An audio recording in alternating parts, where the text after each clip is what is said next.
il s'éleva sur l'Égypte un nouveau roi qui ne souhaitait pas tenir compte du passé de sa nation et qui, par jalousie et crainte pour son trône, s'en prit au peuple de Dieu.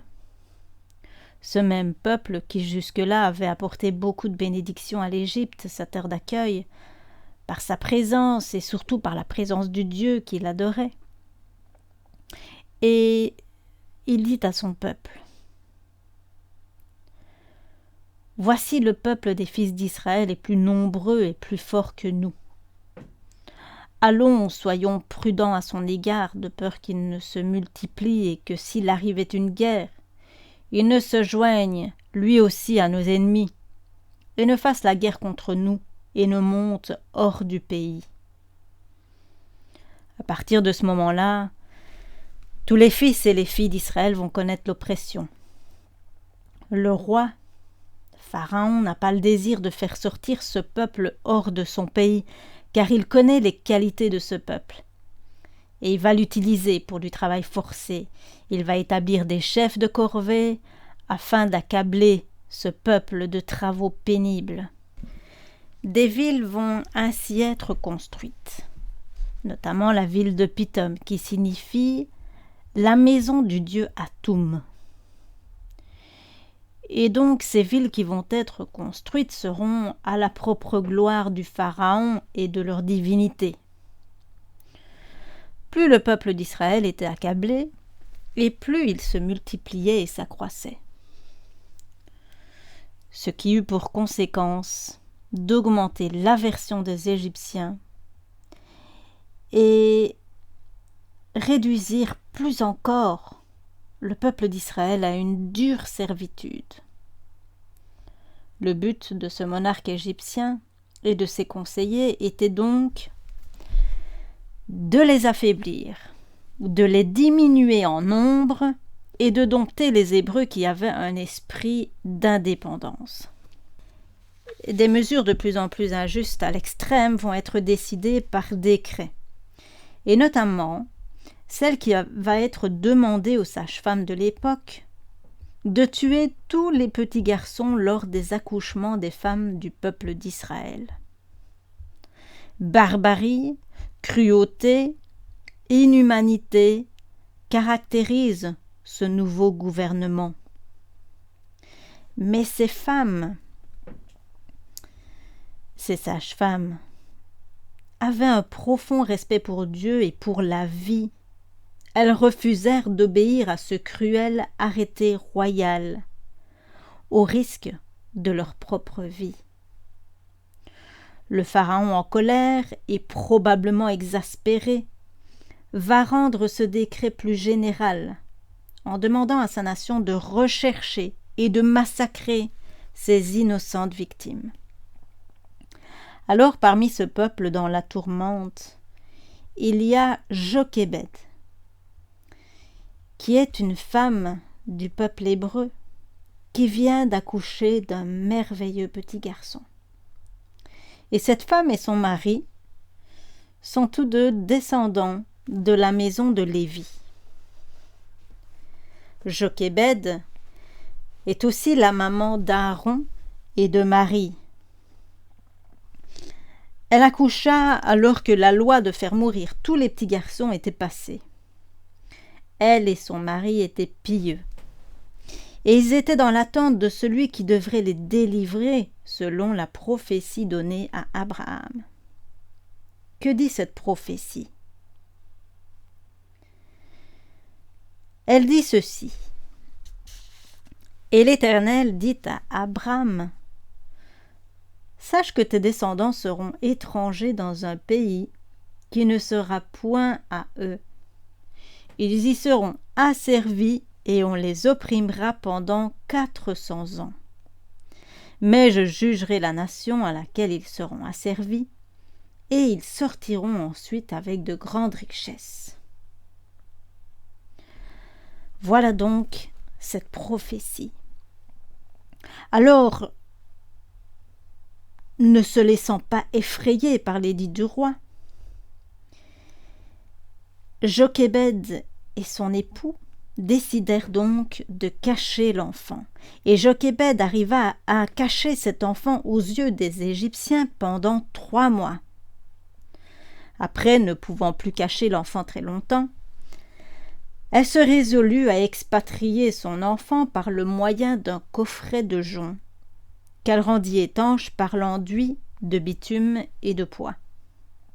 Et pour ne pas éveiller de soupçons, elle va envoyer sa fille déposer ce coffret au bord du fleuve, parmi les roseaux. La sœur de l'enfant se tint à quelque distance pour savoir ce qui lui arriverait. La fille de Pharaon descendit au fleuve pour se baigner, et ses compagnes se promenèrent le long du fleuve. Elle aperçut la caisse au milieu des roseaux, et elle envoya sa servante pour la prendre. Elle l'ouvrit et vit l'enfant. C'était un petit garçon qui pleurait. Elle en eut pitié et elle dit « C'est un enfant des Hébreux. » Alors la sœur de l'enfant dit à la fille de Pharaon « Veux-tu que j'aille te chercher une nourrice parmi les femmes des Hébreux pour allaiter cet enfant ?»« Va, lui répondit la fille de Pharaon. Et la jeune fille alla chercher donc la mère de l'enfant. Et la fille de Pharaon lui dit « Emporte cet enfant et allaite-le-moi, je te donnerai ton salaire. » La femme prit l'enfant et l'allaita. Quand il eut grandi, elle l'amena à la fille de Pharaon, et il fut pour elle comme un fils. Elle lui donna le nom de Moïse, car dit-elle, je l'ai retiré des eaux. Moïse signifie tirer de. Alors, Jochébed, prête à l'ultime sacrifice de se séparer de son enfant pour lui sauver la vie, sans savoir ce qui attend l'enfant, elle compte sur Dieu. Elle a donc conscience qu'elle ne peut rien faire pour la protection de son enfant. Mais Dieu, lui, il peut. Elle avait donc placé son trésor sous la protection divine. Et voilà maintenant que son enfant lui revient et qu'elle peut l'allaiter sans crainte, avec l'assurance que non seulement son petit garçon vivra, mais en plus il sera admis dans la famille royale égyptienne. Un délai supplémentaire, un temps de grâce lui est accordé avec son enfant, qu'elle va mettre à profit pour l'éducation personnelle de son petit. Le temps est compté, et elle ne va rien négliger pour instruire et guider son enfant dans la connaissance de Dieu et de toute l'histoire de son peuple. Étant pieuse, étant en communion avec son Dieu, cette maman s'accrochait vraiment certainement aux promesses de son Dieu, sans doute aussi elle-même éduquée selon les préceptes et les règles de justice, de droiture, d'espérance. Elle faisait partie du peuple qui faisait passer de génération en génération les préceptes du Dieu vivant. Abraham deviendra certainement une nation grande et puissante, et en lui seront bénies toutes les nations de la terre, car je l'ai choisi, afin qu'il ordonne à ses fils et à sa maison après lui de garder la voie de l'Éternel, en pratiquant la droiture et la justice, et qu'ainsi l'Éternel accomplisse en faveur d'Abraham les promesses qu'il lui a faites. Cette mère a donc sûrement dû avoir bien à l'esprit l'idée donc que son enfant passerait de ses mains à celle de sa mère adoptive royale, qui ne connaissait pas le Dieu éternel et dont la maison était entourée d'influences dangereuses. Alors elle va se donner la mission très sérieuse de préparer cet enfant à ce qui l'attend. On imagine fort bien qu'elle a dû apprendre à son fils comment invoquer celui qui seul peut l'entendre, sur qui compter dans le danger. Elle lui aura probablement parlé des croyances du peuple égyptien et lui expliqué la différence qu'il y a, afin de ne pas se laisser tromper ou façonner par ce qui l'entourera. Elle lui aura appris probablement l'amour de la vérité, lui appris aussi son identité, Au moment M, Moïse changea de maison. D'une humble maison à un palais royal, et on connaît la suite. C'est par la foi que Moïse, devenu grand, refusa d'être appelé fils de la fille du Pharaon, aimant mieux être maltraité avec le peuple de Dieu que d'avoir pour un temps la jouissance du péché. Regardant l'opprobre de Christ comme une richesse plus grande que les trésors de l'Égypte, car il avait les yeux fixés sur la rémunération. C'est par la foi qu'il quitta l'Égypte sans être effrayé de la colère du roi, car il se montra ferme, comme voyant celui qui est invisible. C'est par la foi qu'il fit la Pâque et l'aspersion du sang afin que l'exterminateur ne touchât pas au premier-né des Israélites. C'est par la foi qu'ils traversèrent la mer Rouge comme un lieu sec, tandis que les Égyptiens qui en firent la tentative furent engloutis. On peut se demander quels peuvent être les fruits des enseignements d'une mère. Quelle influence peut-elle avoir sur une vie? Et dans quelle mesure cela peut se graver dans l'esprit de l'enfant qui le reçoit? Cette femme, hors du pays de ses origines, considérée et traitée comme esclave, elle ne s'est pas résignée quant à l'éducation de son enfant. Elle ne s'est pas dit que quelqu'un d'autre le ferait de toute façon. Et il y a un ouvrage qui s'appelle « Les grands hommes et leurs mères ». Et dans cet ouvrage, l'auteur cherche à démontrer l'influence que peut avoir une mère sur ces grands hommes qui ont marqué l'histoire, soit en bien, soit en mal. Elle écrit « C'est dans les relations entre mère et fils que se joue aussi l'histoire. » Alors une autre auteure dit aussi ceci. Toute la vie de Moïse, la grande mission qu'il remplit à la tête du peuple d'Israël, seront le résultat de l'œuvre d'une mère pieuse. Il n'est rien qui égale cette mission. La mère tient pour une large part entre ses mains les destinées de ses enfants. Elle forme des esprits, elle forme des caractères. Elle travaille non seulement pour le temps, mais pour l'éternité.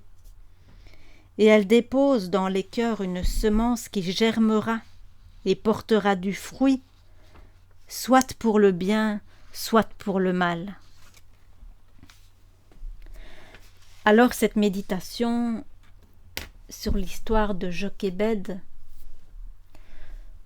nous montre des femmes, parce que je veux inclure aussi ces sages-femmes qui ont pris la décision de rester fidèles à leurs principes, à leurs valeurs. Tout comme Jochébed, qui est resté fidèle à son espérance et qui croyait à la délivrance. Cette méditation a pour but vraiment de nous faire réfléchir, nous, en tant que femmes, sur ces femmes qui ont tenu bon, qui ont fait face dans l'adversité et qui, par la force de Dieu, ont combattu le bon combat.